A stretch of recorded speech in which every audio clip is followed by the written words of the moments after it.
Study Himachal की एक और सीरीज में आपका स्वागत है। दोस्तों आज बात करेंगे हिमाचल प्रदेश पुलिस कांस्टेबल का फुल लेंथ मॉक टेस्ट देखने वाले हैं। देखिए ये एक 80 मार्क्स का पूरा मॉक टेस्ट होगा और 1 आवर का होगा। देखिए पूरे उसी पैटर्न पर बनाया हुआ ये मॉक टेस्ट है जिस तरह से एग्जाम पॉइंट ऑफ व्यू से आपको वहाँ पे देखने को मिलेगा। देखिए दोस्तों इस मॉक टेस्ट की जो कट ऑफ है वो 48 मार्क्स है 80 में से। देखिए जो 48 या उससे ज़्यादा मार्क्स लेते तो आप समझ जाइए आपको पुलिस कांस्टेबल बनने से कोई नहीं रोक पाएगा। देखिए जिनके 42 और 48 के बीच में आते हैं तो उनकी अभी भी कि एवरेज स्कोर है ये, ठीक है, 42 से 48। बट आपकी प्रिपरेशन तो अच्छी चल रही है बट आपको और हार्ड वर्क करने की ज़रूरत है। 48 प्लस आप मान के चलिए 100% आपकी सिलेक्शन होगी फाइनल एग्ज़ाम में। तो आज जिनके 42 से 48 इस पेपर में बनेंगे जो अभी मैं आपको करा रहा हूँ, तो आपको थोड़ा और हार्ड वर्क करने की ज़रूरत है। चलो शुरू करते हैं, ये फुल लेंथ मॉक टेस्ट देखते हैं। उससे पहले आप हमारी वेबसाइट पे डेली क्विज़ेज़ लगा सकते हैं, ये पेड कोर्स ज्वाइन कर सकते हैं जो आपको ये चीज़ें मिलेगी, ठीक है। मॉक टेस्ट मिलेंगे, नोट्स, क्विज़ेज़, टेस्ट सीरीज़ भी होगी, रीजनिंग, मैथ, साइंस का देख सकते हैं क्या क्या मिलेगा, जीके सेक्शन का, हिंदी और इंग्लिश ग्रामर के साथ डाउट सेशन, एक्सपर्ट एडवाइस और एक ग्रुप होगा उसमें ज्वाइन किया जाएगा जिसमें आपको weekly full length mock test होंगे। चलो शुरू करते हैं। दोस्तों पहला है जीके सेक्शन, देखते हैं। पहला प्रश्न है, in which year did Maharaja Ranjit Singh ji attack Mandi. जी महाराजा रणजीत सिंह जी ने मंडी पर किस वर्ष आक्रमण किया था। देखिए इसका जो आंसर है वो होगा 1930 को आक्रमण किया था, तो इसका जो ऑप्शन है ए राइट होगा। नेक्स्ट क्वेश्चन देखते हैं। नेक्स्ट क्वेश्चन है कि Pandoh dam is situated on which river in Himachal Pradesh. जो पंडो बांध है हिमाचल प्रदेश के किस नदी पर स्थित है। देखिए ये बहुत ही इजी क्वेश्चन है और ये ब्यास नदी पर स्थित है, ठीक है दोस्तों, ब्यास नदी इसका आंसर होगा। नेक्स्ट क्वेश्चन देखते हैं।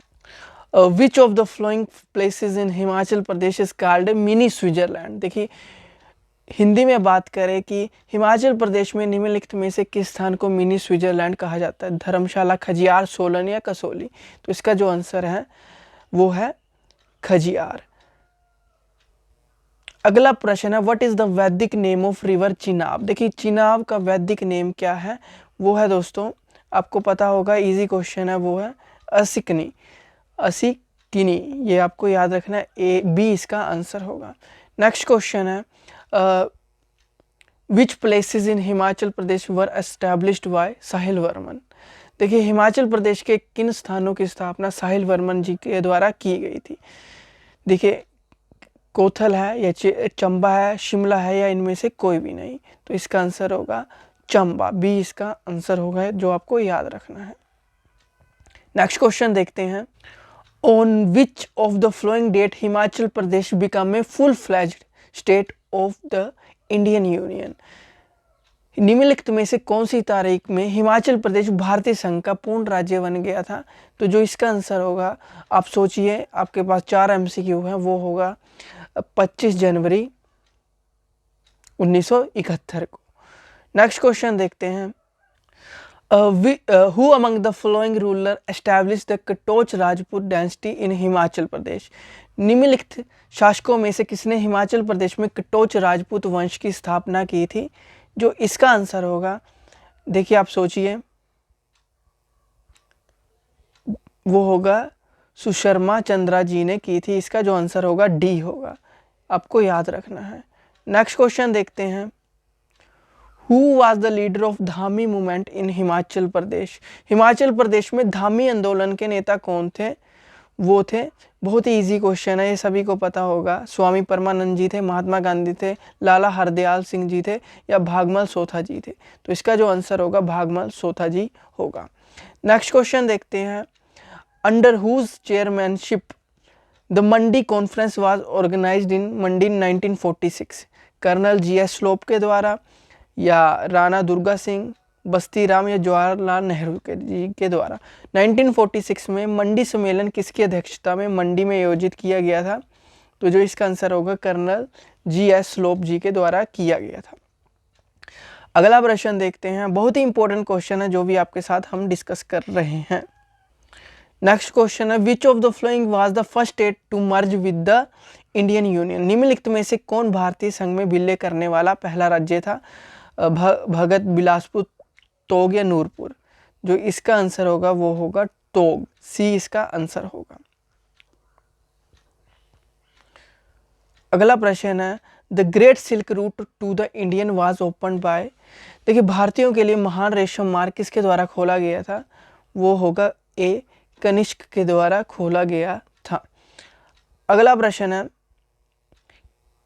The ruler of which dynasty started the practice of granting tax free village to Brahmans and Buddhist monks. देखिए किस राजवंश के शासकों ने ब्राह्मणों और बौद्ध भिक्षुओं को कर मुक्त गाम देने की प्रथा शुरू की थी, तो बताइए सातवाहन, मौर्य, गुप्त या चोल। तो इसका जो आंसर होगा सातवाहन होगा, ये इसका आंसर होगा, याद रखना है। अगला प्रश्न देखते हैं the most important text of वैदिक मैथमेटिक्स इज। वैदिक गणित का सबसे महत्वपूर्ण पाठ है शतपथ ब्राह्मण, अर्धवेद, सुलवा सूत्र। ये देखिए इसका आंसर होगा सुलवा सूत्र, सी इसका आंसर होगा, ये भी आपको याद रखना है। अगला प्रश्न है कि हिंदी में बात करें, जो तुर्की के राष्ट्रपति थे रेसेप तय्यप एर्दोगन ने अमेरिका, फ्रांस और जर्मनी सहित कितने राजदूतों को देश छोड़ने का आदेश दिया था। देखिए इसका जो आंसर होगा, करंट अफेयर का क्वेश्चन है, इसका जो आंसर है वो है सी 10 इसका आंसर होगा। अगला है in the T20 world cup match between India and Pakistan won the match by defeating India by how many wickets. T20 विश्व कप में भारत और पाकिस्तान के बीच हुए मैच में पाकिस्तान ने भारत को कितने विकेट से हराकर मैच जीता था, वो है 10 विकेट से हराकर मैच जीता था। अगला प्रश्न है the recently which country has announced that it will achieve net zero green house gas emission level by the year 2060। Saudi Arabia, Pakistan, Nepal या चाइना। हाल ही में किस देश ने घोषणा की कि वो वर्ष 2060 तक शुद्ध शून्य ग्रीन हाउस गैस उत्सर्जन का स्तर प्राप्त कर लेगा, वो है सऊदी अरब।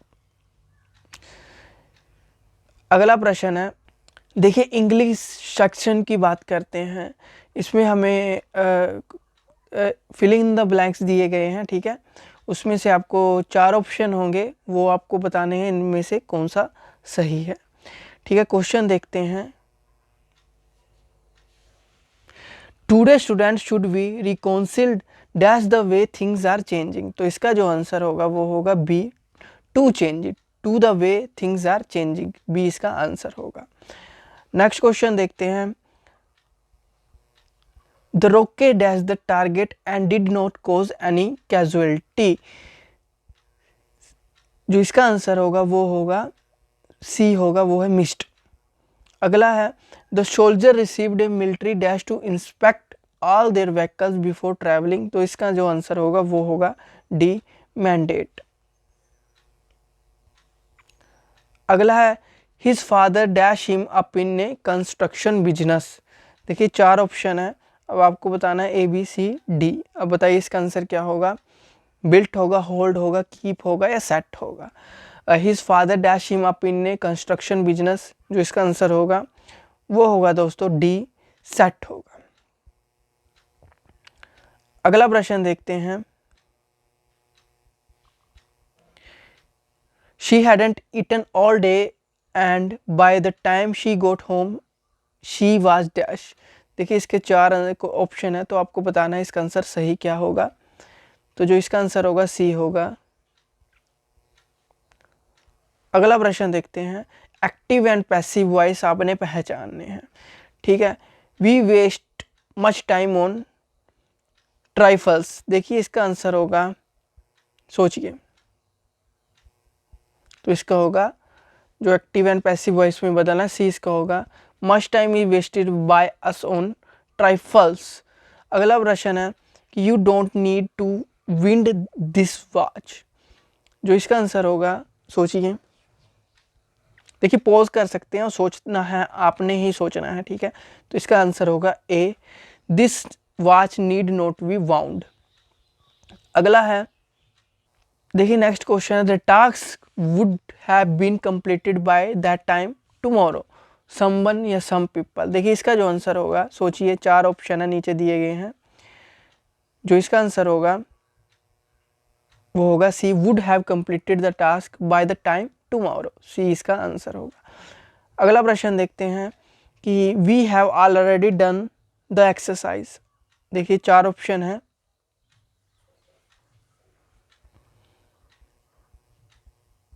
जो इसका आंसर होगा बी होगा, the exercise has already been done by us. अगला है 26 का, one should not given consolidated advice. जो इसका आंसर होगा, सोचिए, वो होगा डी। डी इसका आंसर होगा। अगला प्रश्न है, choose the correct meaning of the given idioms. ठीक है, फ्रेसेस के बारे में बताना है। To serve out, serve out का क्या मतलब होता है, सोचिए, वो होगा, इसका जो आंसर होगा टू रेटेलिएट। अगला प्रश्न है, बाय फिट्स एंड स्टार्ट्स। देखिए बाय फिट्स एंड स्टार्ट का जो आंसर होगा वो होगा सी, इरेगुलरली। अगला प्रश्न है, taking to heart. Taking to heart का जो आंसर होगा वो होगा ए, ग्रेविंग। अगला प्रश्न है, द सिनोनियम ऑफ एम्बलिंग इज। देखिए सिनोनियम बताना, सिनोनियम मतलब सेम बताना है आपने, ठीक है, इसका उल्टा नहीं बताना, सेम बताना है। तो इसका जो आंसर होगा वो होगा बी, स्ट्रोलिंग।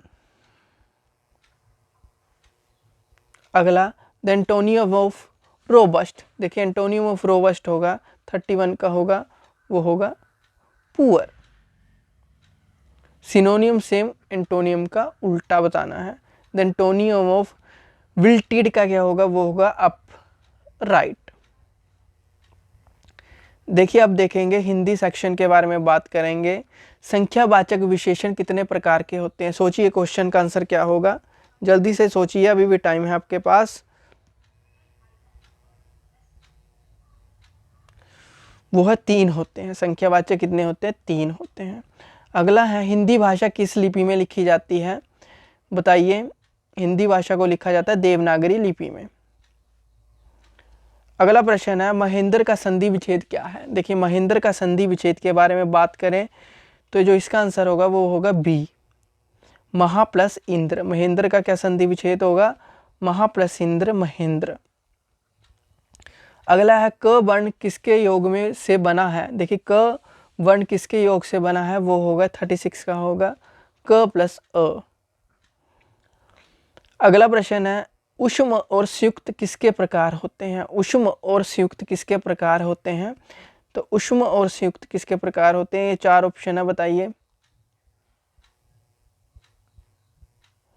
37 की बात करें, वो होते हैं व्यंजन के प्रकार होते हैं। अगला प्रश्न है, इनमें से योजक चिन्ह कौन सा है। योजक चिन्ह की बात हो रही है तो इसका आंसर होगा सी, कान कतरना। मुहावरे का अर्थ बताइए। देख कान कतरने की बात करें तो जो इसका आंसर होगा वो होगा बी, बहुत चालाक होना। अगला क्वेश्चन बोलते हैं, इनमें से हवा का पर्यायवाची कौन सा है। देखिए हवा का पर्यायवाची की बात करें तो वो होगा इनमें से ब्यार। इंसानियत शब्द में निम्न में से कौन सा प्रत्यय होगा। देखिए इंसानियत शब्द की बात हो रही है तो इसमें जो प्रत्यय होगा वो होगा सी, होगा इयत। अगला प्रश्न बोलते, तरनी तनुजा तट तमाल तरुबर बहु छाए, वाक्य में कौन सा अलंकार है। तरनी तनुजा तट तमाल तरुबर बहु छाए, वाक्य में कौन सा अलंकार है, तो जो इसका आंसर होगा, सोचिए, वो होगा दोस्तों अनुप्रास अलंकार होगा। अगला प्रश्न है, किस रस को रसराज कहा जाता है। किस रस को रसराज कहा जाता है, वो है श्रृंगार रस को रसराज कहा जाता है। अगला प्रश्न है, निम्नलिखित में से कौन महाप्राण व्यंजन कौन से है। देखिए महाप्राण व्यंजन की बात हो रही है तो 44 का जो आंसर होगा वो होगा बी, ख छ ढ थ फ। निम्नलिखित विकल्पों में से विषमयादि बोधक चिन्ह कौन सा है, तो वो होगा डी, विषमयादि बोधक चिन्ह ये होगा। अगला प्रश्न है कि जो व्याकरण जानता है वाक्यांश के लिए एक शब्द है, वो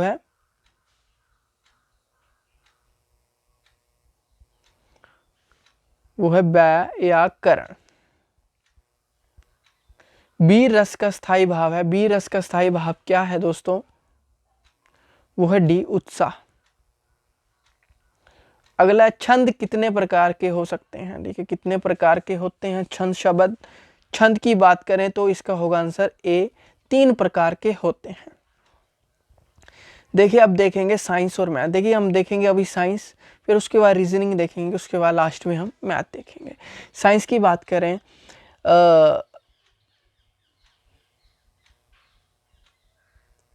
which is the first member of alkaline series? Alkaline श्रृंखला का पहले सदस्य कौन है? तो इसका जो आंसर होगा, सोचिए, आपके पास 4 MCQ है, वो है बी, एसिटिलीन। ठीक है, एसिटिलीन होगा। अगला है which of the following is produce when would is burnt in A limited supply of oxygen? Charcoal, water gas, petroleum या पैराफिन? देखिए ऑक्सीजन की सीमित आपूर्ति में लकड़ी को जलाने पर निम्नलिखित में से क्या उत्पन्न होता है? वो है चारकोल उत्पन्न होता है। अगला प्रश्न है, which of the flowing represent the mixture of carbon monoxide and hydrogen? जो इसके निम्नलिखित में से कौन कार्बन मोनोऑक्साइड और हाइड्रोजन के मिश्रण का प्रतिनिधित्व करता है? वाटर गैस, प्रोड्यूसर गैस, कोल तार या बिटुमेन? देखिए इसका आंसर होगा जल गैस, निर्माता गैस, कोयले की तार या बिटुमेन। तो इसका आंसर होगा ए, इसका होगा वो है जल गैस, वाटर गैस इसका आंसर होगा।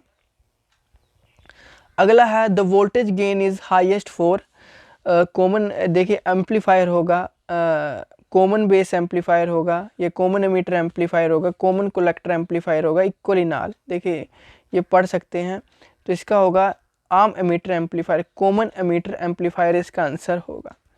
अगला है which of the following gives the power of a lens? ठीक है, क्वेश्चन का हिंदी में मतलब है कि निम्नलिखित में से कौन लेंस की शक्ति देता है? देखिए 4 MCQ है, आप पढ़ सकते हैं, इंग्लिश में भी ऊपर दिया गया है। तो ये होगा इसकी फोकस दूरी का व्युत्क्रम क्रम, बी इसका होगा reciprocal of its focal length. अगला है what is the work done to move a unit charge from point to another point? देखिए एक इकाई आवेश को एक बिंदु से दूसरे स्थान पर ले जाने में किया गया कार्य कहलाता है, क्या कहलाता है? करंट, रेजिस्टेंस, कंडेंस या पोटेंशियल डिफरेंस। ठीक है, प्रतिरोध कहलाता है, चालकता कहलाता है। तो इसका होगा डी, होगा संभावित अंतर, डी इसका आंसर होगा। ठीक है, पोटेंशियल डिफरेंस इसका आंसर होगा। अगला है what is the total charge of the electrical dipole? देखिए total charge of electrical dipole की बात हो रही है, विद्युत द्विध्रुव का कुल आवेश कितना होता है? तो इसका जो आंसर होगा वो होगा ए, 0 होता है। अगला है देखिए यूकैरियोटिक कोशिकाओं में ऐसा क्या होता है जो प्रोकैरियोटिक कोशिकाओं में नहीं होता है? देखिए इसका जो आंसर होगा वो होगा ए, वो होता है, देखिए न्यूक्लियस नहीं होता है, ए इसका आंसर होगा। अगला है which one is the smallest even prime number? देखिए सबसे छोटा सम, देखिए इसको मैथमेटिक्स को हम थोड़ी देर बाद देखते हैं, पहले हम रीजनिंग को देखते हैं। देखिए पहले रीजनिंग देखते हैं, मैथमेटिक्स को थोड़ी देर के बाद देखते हैं। देखिए टीचर इंस्ट्रक्टर से रिलेटेड है, इंस्ट्रक्ट से रिलेटेड है, तो इनमें से क्या एक दूसरे से रिलेटेड होगा? वो होगा जज होगा, गवर्न से रिलेट करेगा। नेक्स्ट क्वेश्चन देखिए सिंपल है कि एक शिक्षक का कर्तव्य निर्देश देना है, जबकि एक न्यायाधीश का कर्तव्य क्या होता है? न्याय करना होता है, ना कि शासन करना होता है। अगला प्रश्न है, देखिए लेक्चरर कॉलेज से रिलेटेड होते हैं, तो स्टूडेंट किससे रिलेट करेंगे? थिएटर से रिलेट करेंगे। अगला प्रश्न है कि study the following data carefully, answer the question. देखिए इस तरह से कोई सीरीज दी है, और इनको बताना है क्या क्वेश्चन में पूछा गया है। If 3 subtracted from each of the given number then how many number thus formed will be divisible by 4। देखिए हर नंबर से 3 को सब्ट्रैक्ट किया है। देखिए हमारे पास ऊपर वैल्यू दी थी 453, 922, 657, 886, 933, 549। उनमें सभी में से 3 सब्ट्रैक्ट कर दिए, इनमें से भी 3 किया तो आ गया 450। 922 में से 911 बन गए। सर इस तरह सभी में 3 सब्ट्रैक्ट कर दिया। देखिए अब नंबर कौन सा डिविजिबल बाय 4 हो रहा है। 450 4 से डिवाइड होता है, ये बताना है आपको कि होता है कि नहीं। तो इसका आंसर होगा नन होगा, कोई भी 4 से फुल्ली डिवाइड नहीं होगा, याद रखना है। अगला प्रश्न है if all the numbers are arranged in descending order from the left to the right then which of the following will be the second number from the right. देखिए सभी नंबर को क्या करना है, डिसेंडिंग ऑर्डर में रखना है। तो क्या होगा, सबसे बड़े को सबसे छोटे से कर देना है, ठीक है। तो इसका जो आंसर होगा डी, इसका आंसर होगा वो है 549।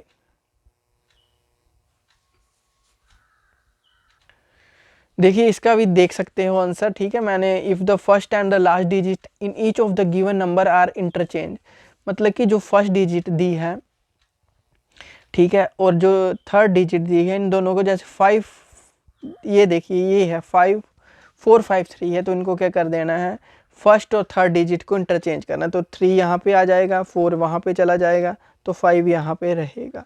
इस तरह से इन सभी को इंटरचेंज करना है। फिर क्या करना है, क्वेश्चन में क्या बताया गया है, फिर बताया है and then all the number are arranged in ascending order.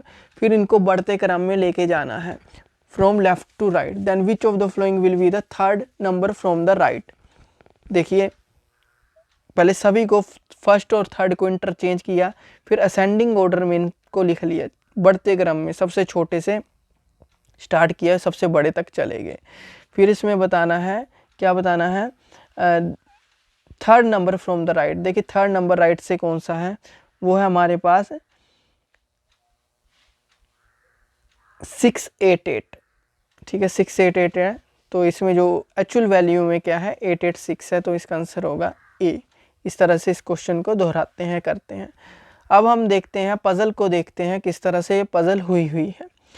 8 person है, P Q R S T U V and W दी गए हैं, sitting in a circular table but not necessary in the same order, all are facing toward the centre, centre में face कर रहे हैं।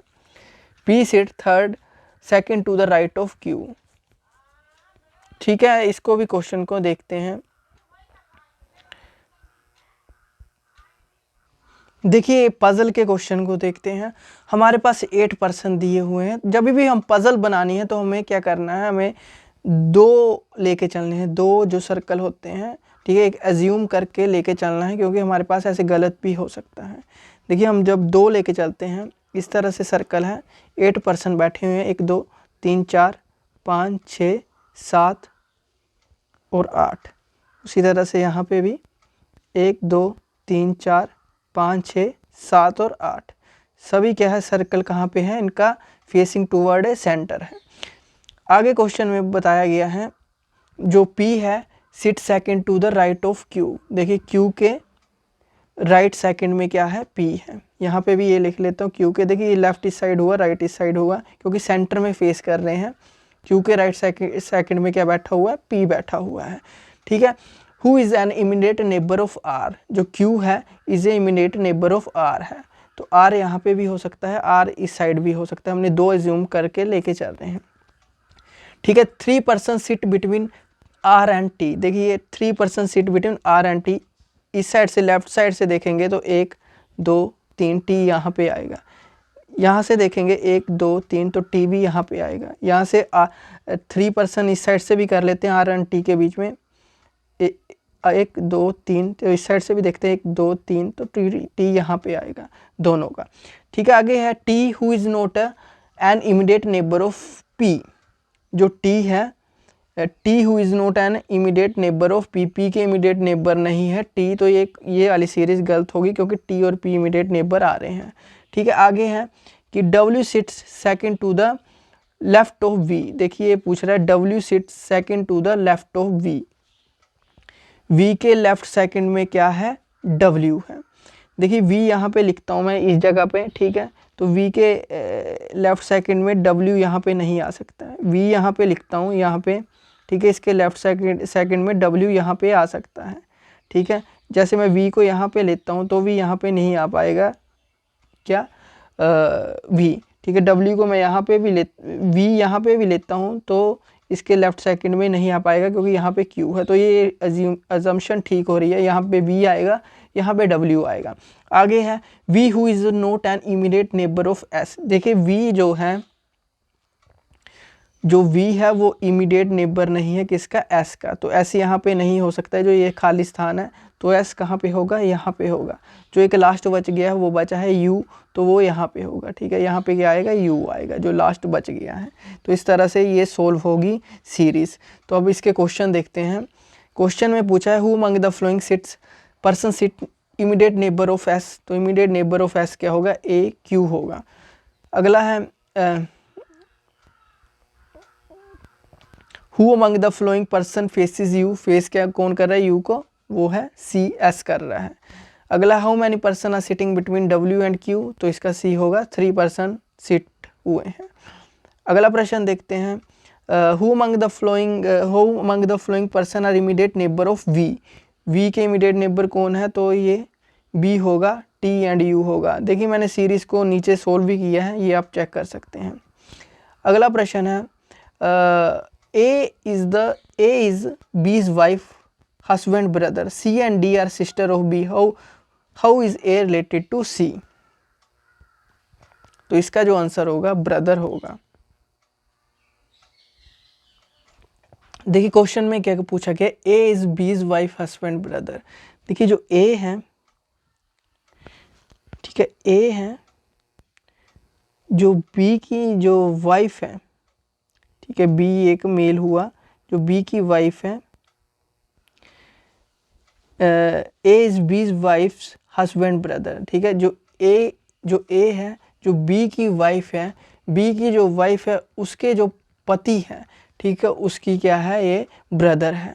मतलब कि क्या बोल रहा है कि जो बी की पत्नी है, ठीक है, वो हमें पता नहीं कौन है, तो बी की जो पत्नी है, ठीक है, और जो ये पत्नी है ये बी की क्या लगती है, वाइफ लगती है, और इसका जो पति है बी है, तो बी का ए क्या लगा, जो इस तरह से क्वेश्चन में पूछा है, ए और बी का रिलेशन क्या हुआ, ब्रदर का हुआ। और C and D are sister of B, ठीक है, जब ए भी सिस्टर है, ए और बी ब्रदर है, तो सी क्या सिस्टर होगी बी की। ये सभी रिलेशन हम सिस्टर के बना रहे हैं, डी भी क्या होगी, सिस्टर होगी।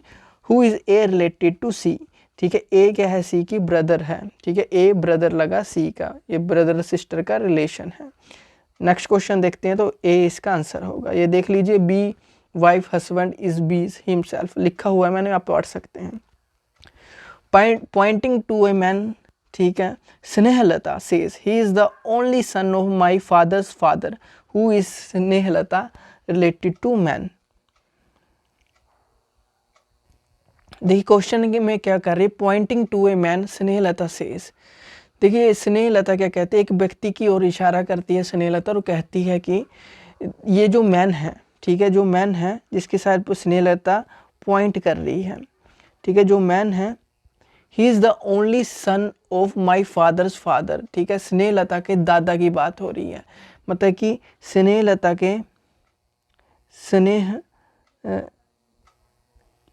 के जो फादर हैं, उसके जो फादर हैं उनका क्या है, ये बेटा है। मतलब कि स्नेहलता के जो दादा हैं उनके जो मैन है वो क्या लगते हैं, स्नेहलता के दादा है उनका ये बेटा है, जो मैन है जिसकी साइड पॉइंटिंग कर रही है, तो मैन यहाँ पे आएगा, ठीक है।